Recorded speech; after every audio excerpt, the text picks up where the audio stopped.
Story recapped here. Today, I'm going to show a 2016 slasher film called Hush. Spoilers ahead. Watch out and take care.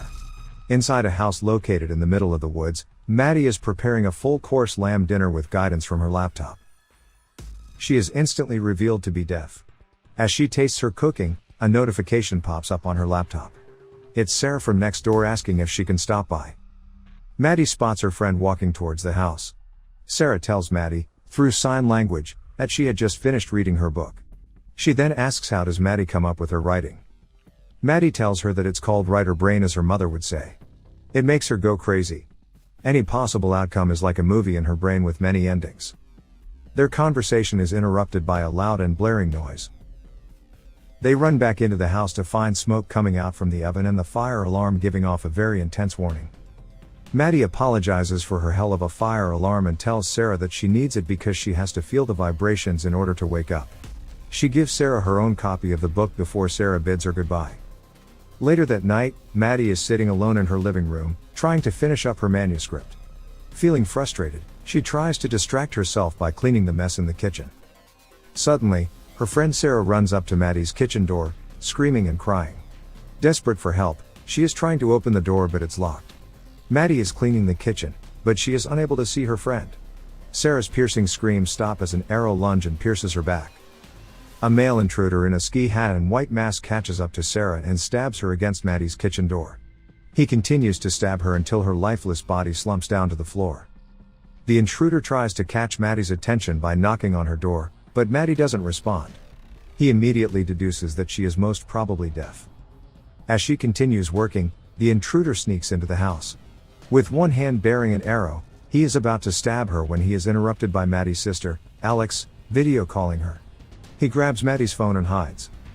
Alex asks her how Maddie's book is going, but Maddie says she's stuck and needs a distraction.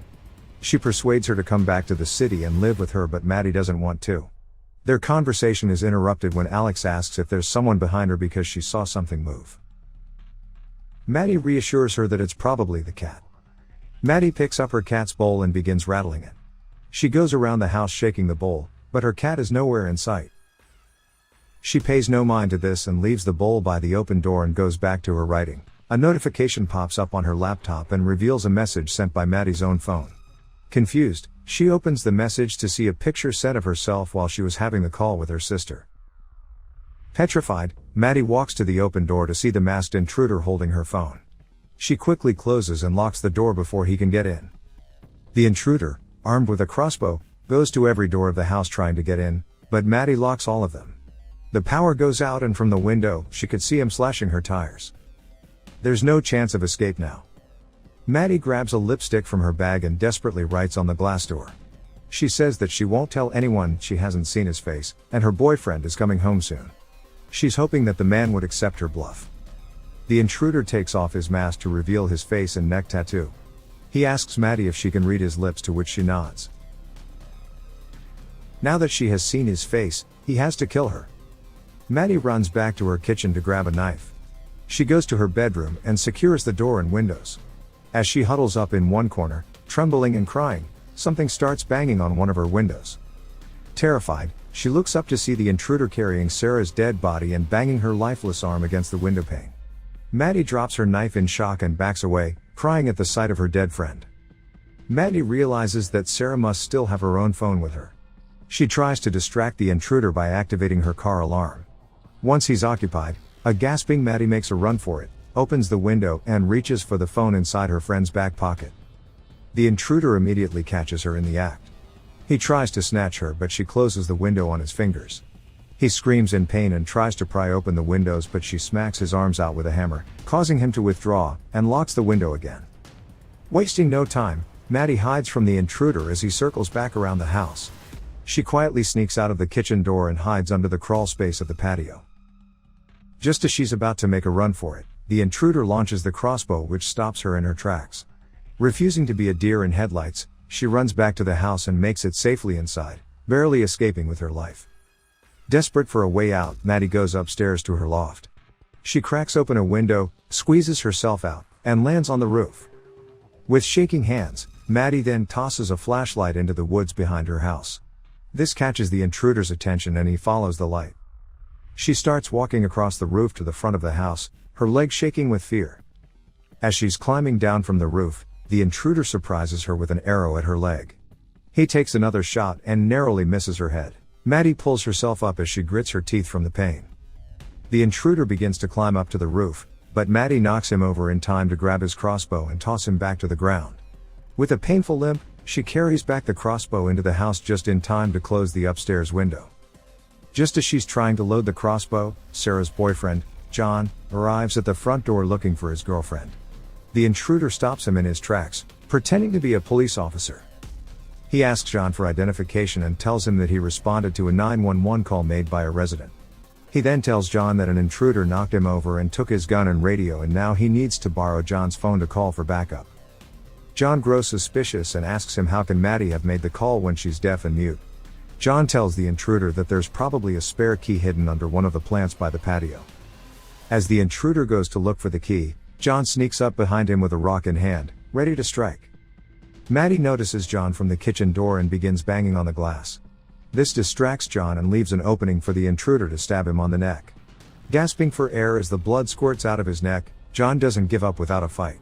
They stumble into the ground and John traps the intruder in a chokehold. As Maddie watches to see the struggle, she runs over the different outcomes of escape in her current situation. She can't outrun him with an injured leg. If she uses the crossbow, it has to be a perfect shot. If she tries to get the power back on, he's going to catch her before she makes it back. If she hides, he only needs a rock to crash open one of the windows. In case the intruder doesn't find her, she's going to bleed to death anyway. She can't go back to the crawl space again. Her heart cries out in pain and she knows she's not going to last long and she's running out of time. The intruder breaks free from John's chokehold and pushes him aside. John bleeds out and dies, unable to help Maddie. Maddie takes this opportunity and shoots an arrow into his shoulder. The intruder cries out in pain, his rage fueling his desire to kill her. He runs after Maddie back into the house and traps her hand in the middle of closing the kitchen door. Unable to scream out in pain, Maddie can only cry as he stomps on her hand, breaking the bones in her fingers. With her remaining energy, she retrieves her hand back into the house.